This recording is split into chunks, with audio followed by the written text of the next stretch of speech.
It's my great pleasure to introduce our guest, who is Daria Bambalina, a founder of Dash My Buttons brand, based in Warsaw.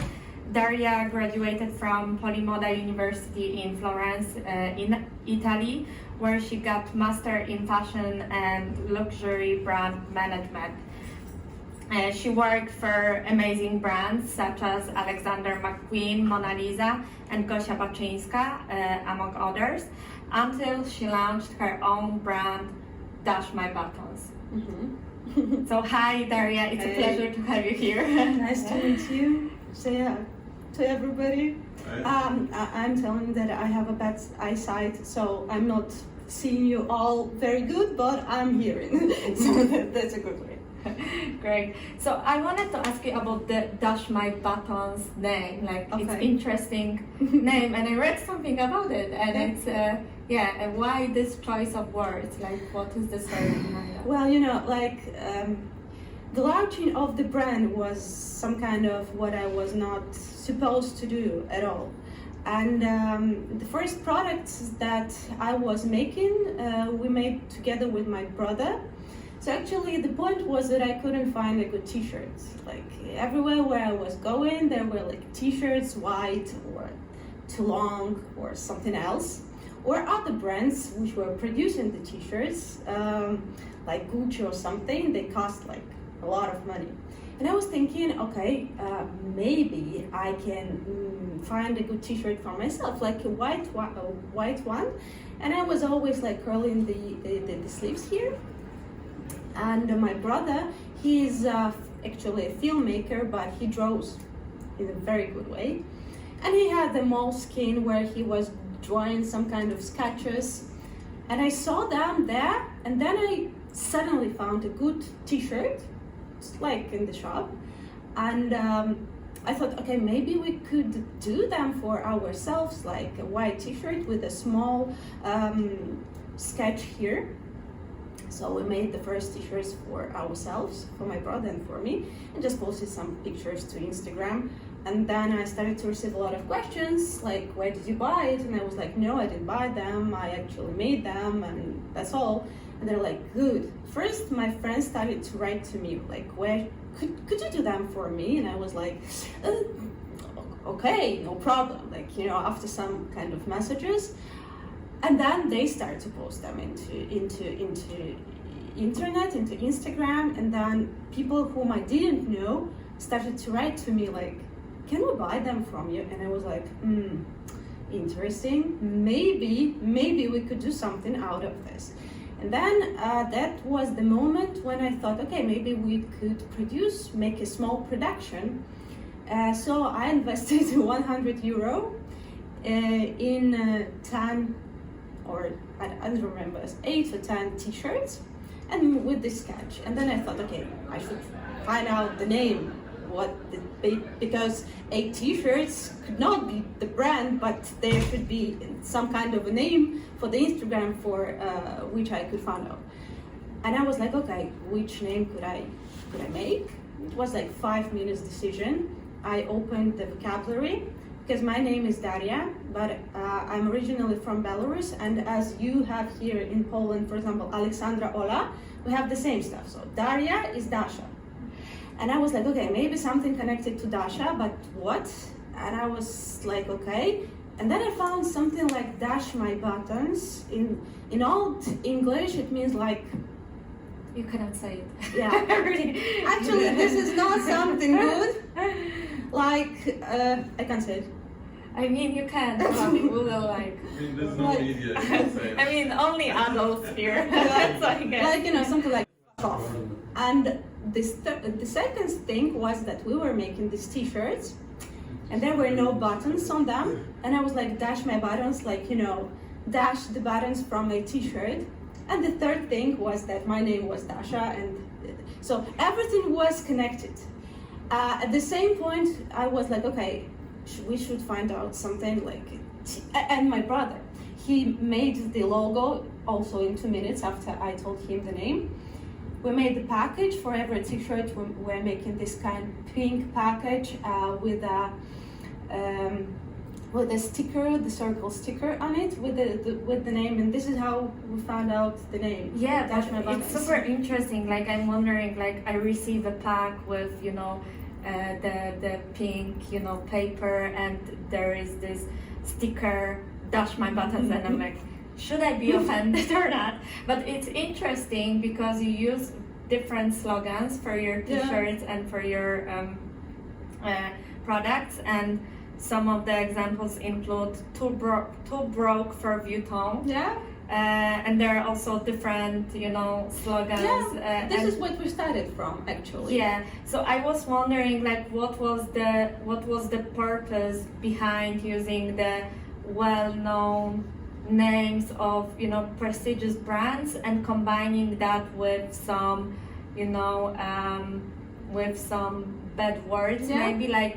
Did you want to make fun or poke at the brands? Yeah. Okay, could you elaborate? I mean, the first t-shirts, we're not trying to use them now.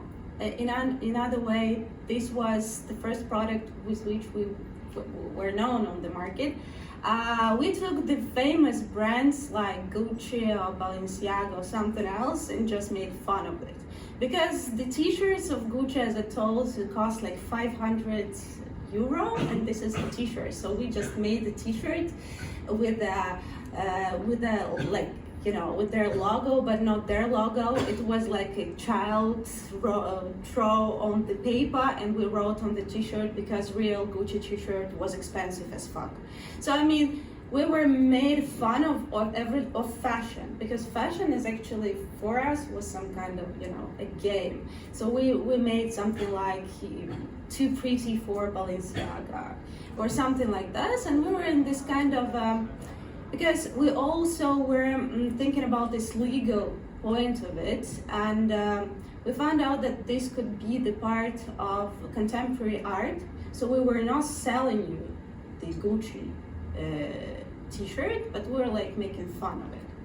So we were like protected. But I understood at one moment, because of course now we were making like different stuff at all, and we're like selling our stuff all over the world, including Galleria Lafayette in Dubai, or Moliera too, or Antwerp, one of the biggest platforms in Poland. So of course we started to produce normal collections, but normal doesn't mean they're like boring. Okay. So, yeah. So does that mean you don't use the funny slogans anymore? Oh, that's so bad. Oh. Yeah, I mean, this was a kind of a point where we started, and we just finished it because it was the very beginning, and now we are going further with our own like new products, and we're like, okay, this was the part of our history, and just.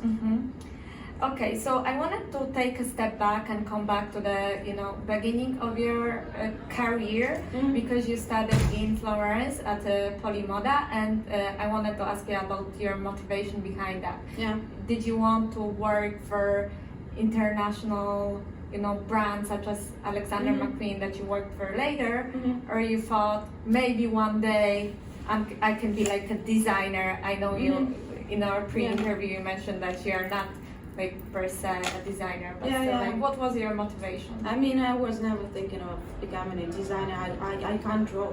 I don't have this talent, and this is the most I think difficult part for me, because I have a person I mean, everything what we have in our collection I design, but I make it in my head. I make the mood boards, and then I have a person who draws everything, and then we have prototypes, and we make a production, and it's so on and so on. But actually I started my education here back in Poland. I was studying international relations. I came here in 2009, and I wanted to be an ambassador, a diplomat, something like this, but then I understood that this is not my path, and I want to go into fashion. My childhood, I think my family was always connected to fashion in some kind of a way, and I wanted to change my education during my master class, so I was choosing between different schools. I wanted to go to London, but then I thought, okay, I will not learn the second language, so like the third language. So I thought, okay, I will go to Italy, to Florence, to Polimoda. And I was doing this luxury and fashion brand management class. But I had one problem, is that as I'm not from the EU, I don't have a European passport. And they told me, okay, after my classes, you are not, you're good, but we can't give you the internship because it's very difficult to make documents for you. I was very upset because I was the only girl there from outside EU, and I understood at the time that I don't have a path back. So I don't have a country where I could go, because in Belarus is now everything is very bad, but that time it was not really good also. And I wanted to stay in any way, I don't know how, but I wanted to stay. And I went to one of my professors and asked him, maybe he have some connections, and he told me, listen, there's like fair called PTOMO, it's one of the most famous in the world, fashion exhibitions.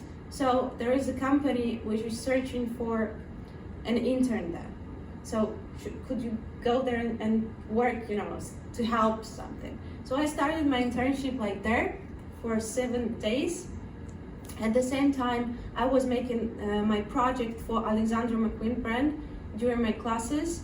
And this was a point when I graduated, I had 2 job opportunities, because Alexander McQueen invited me to work for them after my project, and the second company for whom I was an internship during this exhibition told me also that they will do all the documents, no problem.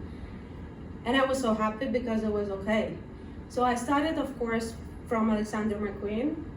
And then after 1 year, I went to that Monnalisa company. It's a luxury company producing children's wear.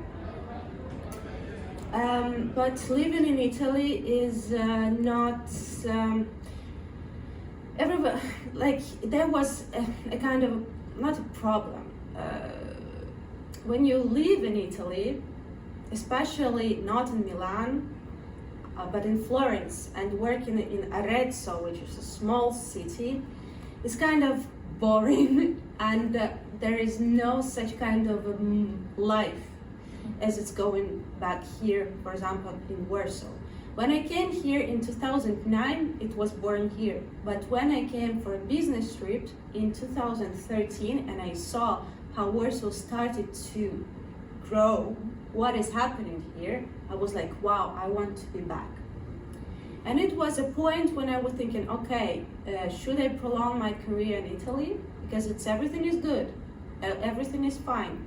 But I'm living in a small country, or a small town, and there was no opportunity to go to Milan at that time, or something, and I was like, So you mean like your lifestyle wasn't very intense, and okay. And I thought, okay, I will be back to Warsaw.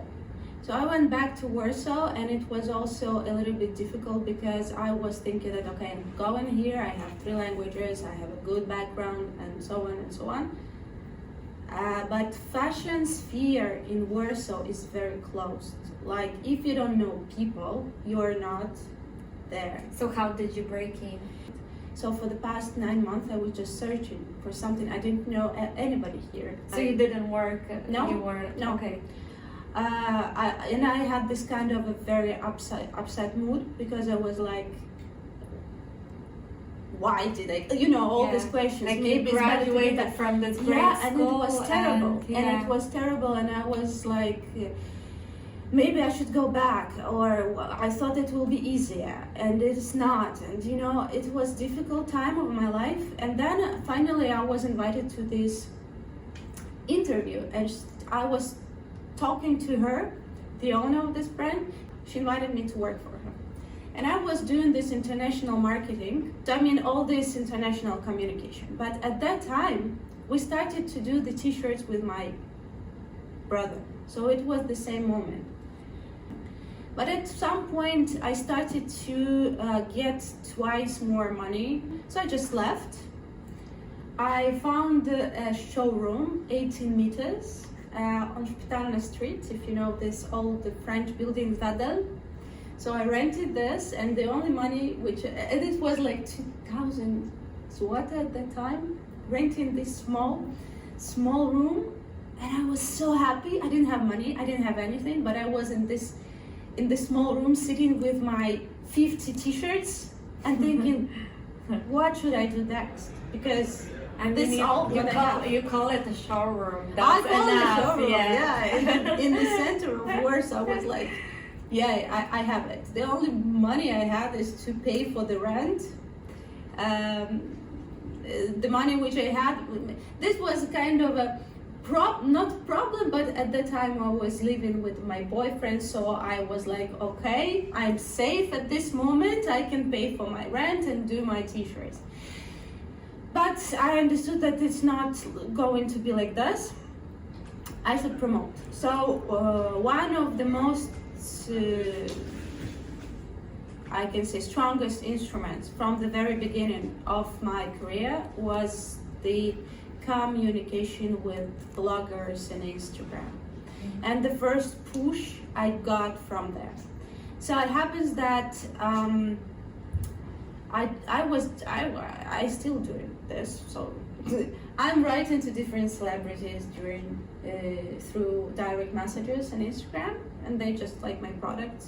I'm just sending them to them, and they just like promoting them. I had Eva Chodakowska in my t-shirts, Rosanek Maidan, different, like, you know, Yulia Vinyava. I mean, everybody. I don't have anybody who was not on this at this moment.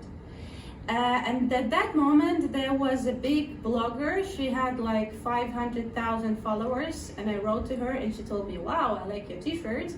Actually, I'm taking money for that for promotion, but I like them. So let's meet. You will give them to me, and I will like make a promotion." So we met. And she did it, and that was the first audience which I had in Poland, and first sales. And then I started to do it, like, you know, with somebody it worked, of course, with somebody it didn't work. But after some time, they were coming to me back, like, you know, oh, you were writing to me some time ago, I didn't see, you know. So I mean, it was like this going, and then at some moment I understood, okay, I have these t-shirts, but come on, like, I should do something else. So I'm into street style, and what we're doing now is a street style made of eco cotton. Everything is produced in Poland, and fabrics, and I had a whole production based in different cities of Poland. And we started to produce the sweatshirts, but I was thinking, okay, sweatshirts, it's like millions of sweatshirts all around the world. What could I do?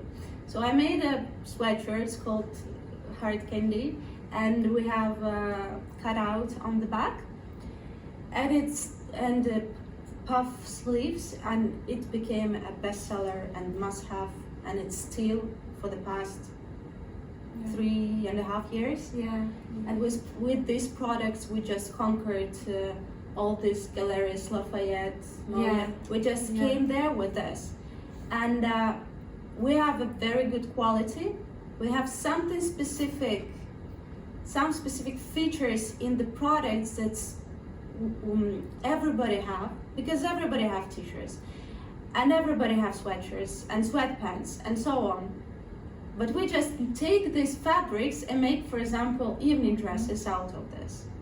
So, and all this, like, my brand is based on emotions. This is the most important. When you go into Instagram, when you take this stuff, the first you see the package, the stickers, the photos, the materials, the feelings when you put it on you, and everybody's asking where did you buy it, and you are feeling like sexy in it, not like, you know, the sweatshirts baggy and so on. You really feel sexy, and this is what we put into the street style products. And this is how it is. Yeah, that's very cool, and it's I think it's very inspiring, you know, that you started off from this very small point of sale that you call the showroom, but now you're available at Moliera 2, Answer.com, Lafayette in Dubai. and now we're like we will be available also at Raffles Europejski Hotel. It's between Hermes and Brunello Cucinelli. Wow, and good company. yeah, very good because we're now. Will you feature the t-shirts, with the slogans? No, because we now produced the luxury collections. We went into cashmere, merino wool, and we made the first collection of it. So we're just going to bring it there because there's a concept store in Raffles where we will have a stand now. Right. So this is what we have now. We have some big also like Answer, like Zalando, e-commerce platforms with whom we are starting the connection from September. Now we have 100 meters showroom, not 18. Okay. There's a little bit of growth. Good. But I wanted to ask you because you started with your brother, so Yeah. there was a two-person team, Mhm. and I read one of your interviews in which you mentioned like you and your brother, you have done like all the things like just the two of you, and Mhm. you didn't have a team. And like the marketing, the selling and everything besides the logistics stuff, you did just the two of you. Mhm. And now I understand it's just you alone because your brother focused on movies, Mhm. right? So like, and in the previous interview, you mentioned like you don't sleep often, like cannot go for vacation and so on. So I'm wondering, how is it now? Like I imagine it didn't improve like your work-life balance situation. So could you talk a little bit about that? Finally, all this, small stuff like packaging and sending and it's not on me. I'm more focused on communication, on branding, on advertisement. So all this branding stuff which I should do, and on collections. So I have all these people who help me. Like I have 3 assistants now, and they are dealing with everyday stuff like orders, packages, like all this stuff. But it's not a big team. But the problem is that I found the second project from February this year, and now I'm divided into 2 parts because the second project is not connected to fashion. It's I found the stretching studio called Stretching Girl in Warsaw, and now now everything is like divided. Yeah. So maybe could you share some time management tips with us? Yeah. Like besides not sleeping, like that's not enough. I'm working for 14, 18 hours a day. But the most important is that now I sleep. If I'm not sleeping, nothing will go on. So I have my day is divided into 2 parts. The first part of the day I'm dealing with Dash My Buttons, and the second part of the day I'm dealing with Stretching Girl. I have I'm all the time on the phone. But I can tell you honestly that I will have 4-day vacation in a week. After 2 years. Where? I'm going to Mallorca. Oh, nice. Cool. Yeah, it's going. I hope it's going to be good because July. I can tell you why. Because August in sewing, in fashion in Poland is a bad month because everybody on vacation. Sewing departments. Because I have, I don't have a small student department, I have a big small student departments based in Kraków, in Łódź, in Poznań. They are not working in August. So actually you can't do anything. You can go on vacation. Great, cool. You deserve that, so yeah, definitely. So what would you say to your younger self when, trying to break into creative industry? I always say one thing: if you want to go in your own business, if you have a job now, for example, and you're like, I hate it, I want to do something by myself. I think the most important is that you can start and go when your salary will be around what you have now, or at least it's enough to live. Because a lot of people I see that they like quit their job and start something. And then it's like, okay, but if you're not succeed, because not every startup succeeds. The second thing is that, I can tell you that we have so much stuff, like it's amazing. No, it's not amazing. I want to close my business every month. Every month when I'm paying my bills, I'm like, I'm quitting. Dash my button. Yeah, I'm like, bye. I want a husband, and that's all. I'm quitting my job. And it's okay. I can tell you that it's okay. Everything that you're changing your mind. Yeah, and then and then you start something, and then you start communicate again. You have new contacts, you have new opportunities, and you're like, no. If I close it today, like, why did I do it for the past 6 years? I can't imagine myself now working in corpo because I have my own time, and this is the most important for me. I'm busy all the time, but I know that I can go for lunch. You can choose like which 18 hours of the day you want to work. Yes, exactly. And if you really believe, it depends on what you are doing and your product, but you should believe in it 100%. If you don't, if you think no, it will not work or something, I didn't have an you're not investment. the kind of person who likes self-sabotage, or? Yeah, no, I sometimes it happens to everybody, but I don't have investors still now. I don't have them. Everything with what I earned came from that 100 euro at the beginning. Just like one time I took money from my father because it was a hard moment, and I just reinvested them and then gave him back. So it's hard. You want to cry a lot of times. It's difficult, but you should know that it happens to everybody. It's not like everybody on Instagram, yeah, look, I'm Elon Musk. No, Elon Musk also have problems. And it's good. He's crazy, but and all of us are crazy, but I don't know, I believe in what I'm doing, and I think this is the only thing that gives me the strength to go further. Yeah, amazing. And I also wanted to touch upon taking risks, because you took many risks, even though, like you said, you quit your job at Gosia Baczyński when you knew you were earning enough revenues from your own brand. It was risky. And now in our pre-interview you mentioned that now you're investing in this cashmere collection, and you're investing a lot of money into that, something that may or may not work. So, like, what is your approach to risk-taking? I think the most important is that when you don't have the road back. I don't have, for now, yes, for example, I don't have a country where I can go back because it's closed and it's terrible stuff going there. I can't stop because everything will stop.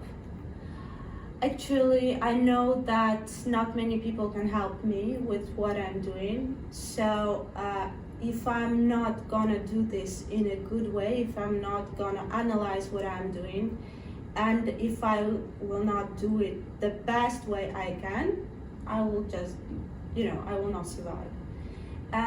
There are people dependent on me, there is family dependent on me, and me, myself, who is dependent on me, and my dog. I should feed her every month. So when you don't have something on your back, you take risks. Because if you have,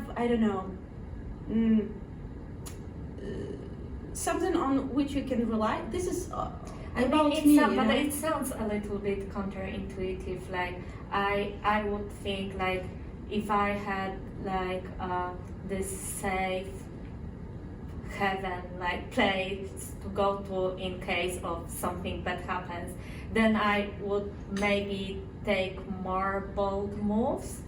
No, I think I don't have a safe place, I know it, and I take risk every day, but I know what I'm doing 100%. I believe myself and my intuition. I don't know, maybe. So it's the confidence that you know that you're doing. Yes, but if not, I will find out how to do it if it will not gonna work.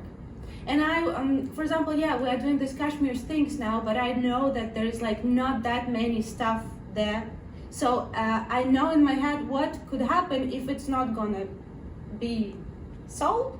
But anyway, I can sell it on the money I'm just invested, you know. Okay. So, but I know that it will be a buzz around it. It's an amazing product, and it's like, wow. Yeah. So I don't do anything what I think is not gonna work.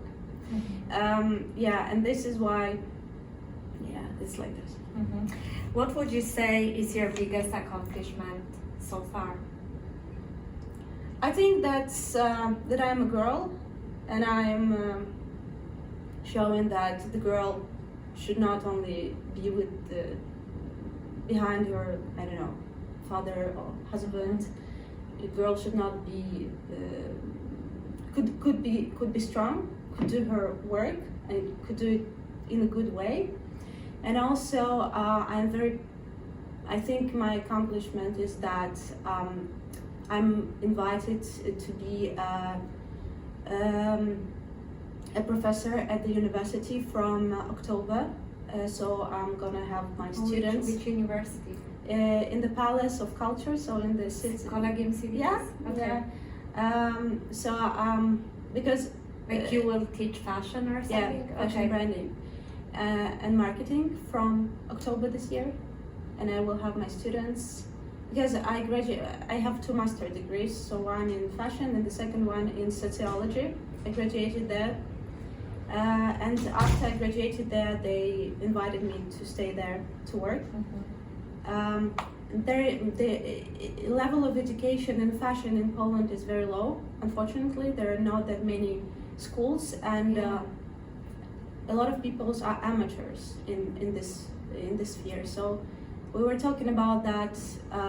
It's good to make a course, and not, you know, the lectures where people will come and I will tell blah blah blah dash my buttons. No, we will do workshops where they can go out with a brand, a startup, something on the very beginning, but they will have it.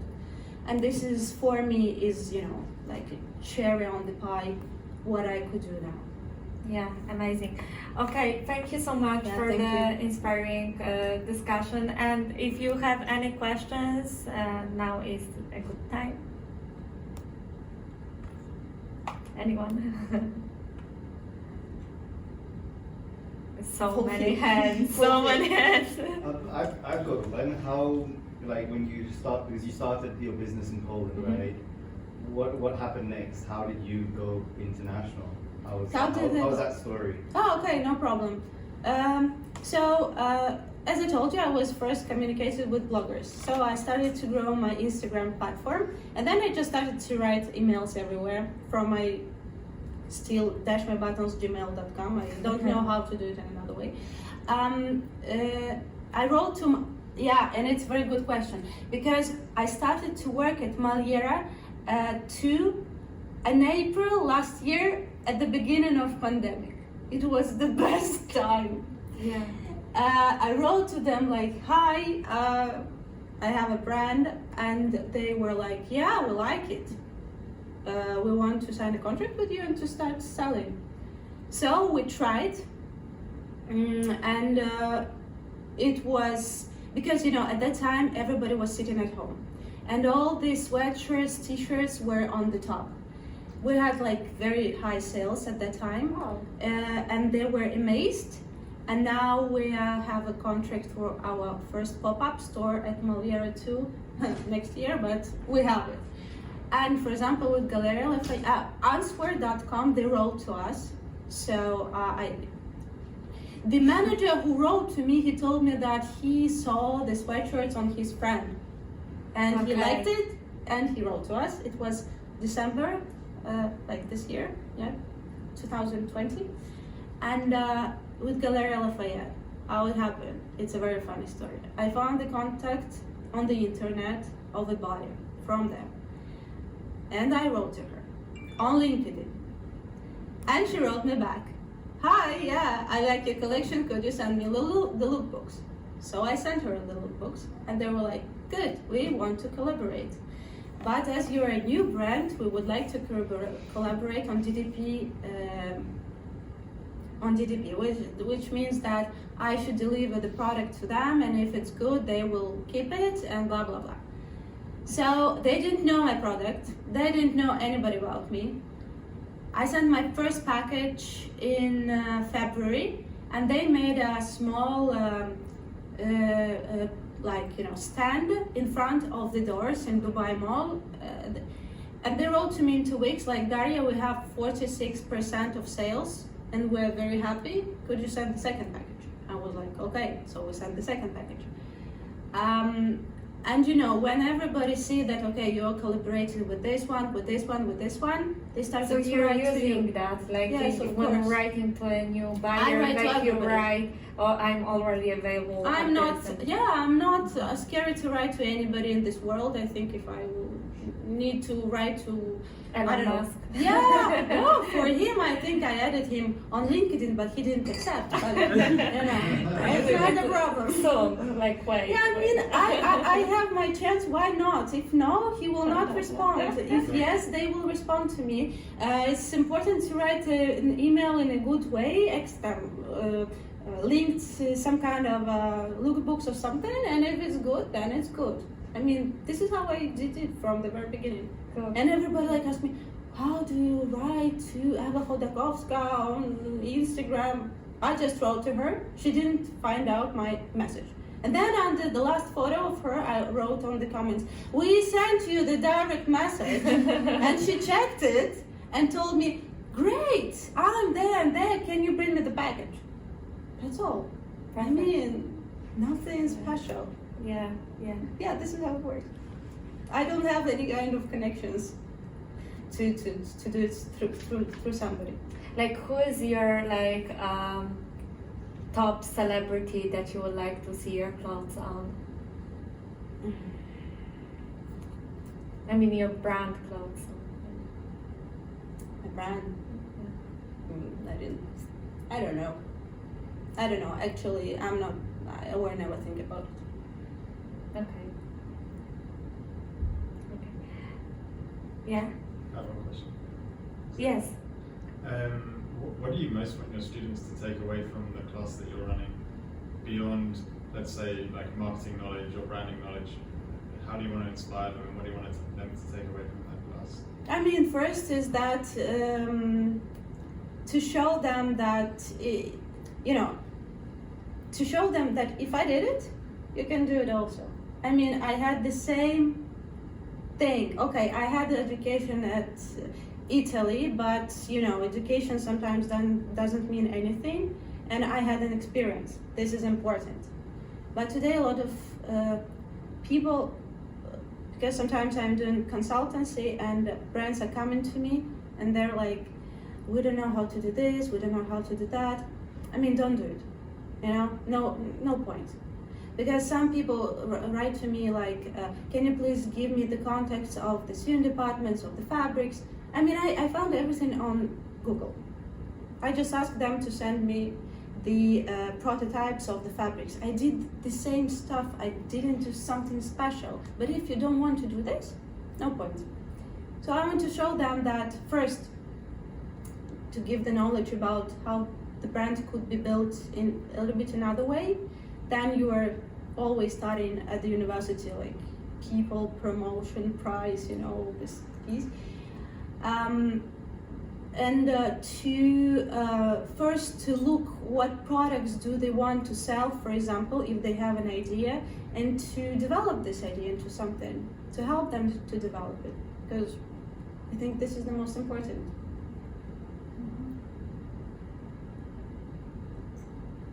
Yeah. What's your next steps for the future? My next step is to go further abroad. I mean, I was thinking about Polish market, where I am now and where I could go. I want to go to UK market a lot, and I think that my product could be very good there. As I was living in Street Italy, style. yeah, it's not for Italy, but UK, I think it could be good. It could be great, and So just The grow. US as well. Yeah, the US, because everybody is very concentrated on sustainability now.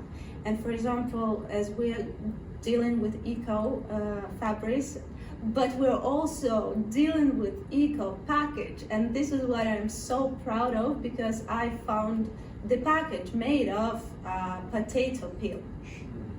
And it's 100% biodegradable, and I'm from Belarus, and if you know, we're very famous for potatoes, and this was more important for me than the products. And this is important to go into this sphere, eco, and you don't make waste in this world, so I think it could be good. Great, amazing. Last question, okay? How about Belarusian market? Terrible. Yeah, unfortunately, everything is closing there. I'm just looking the news, and all the restaurants are closing, the shops are closing, and everything is going from Russia, because Belarus has closed all the borders. So I mean, terrible situation. We can't go there. We can't. Why is it closing? Why? Yeah, because of the situation with the airplane terrorism. Okay. About no COVID story. Yeah, it's all about politics, because Politics. like Poland closed the border, Ukraine closed the border, and then Belarus closed the borders, and I can't go back to my country in the normal way. So, Yeah. So what's the future of your country? of my country, I mean, first we could become a part of Russia, and it's going to be like this, I think, in the near future, because we're too small. It's only 10 million people, and Putin actually is our president, and Lukashenko is just a muppet there. Because everybody is in jail, all IT persons, fashion people, normal people, just trying to escape from Belarus because there is no normal life there. I don't know if the Belarus will be saved by the sniper, Okay, before we go into more depressing, Yeah. topics, thank you so Thank much you so for much. this exciting conversation. Thank you. Yeah. Thank you. Okay, thank you. Thank And you. I'm so excited, so many gentlemen Yeah. here.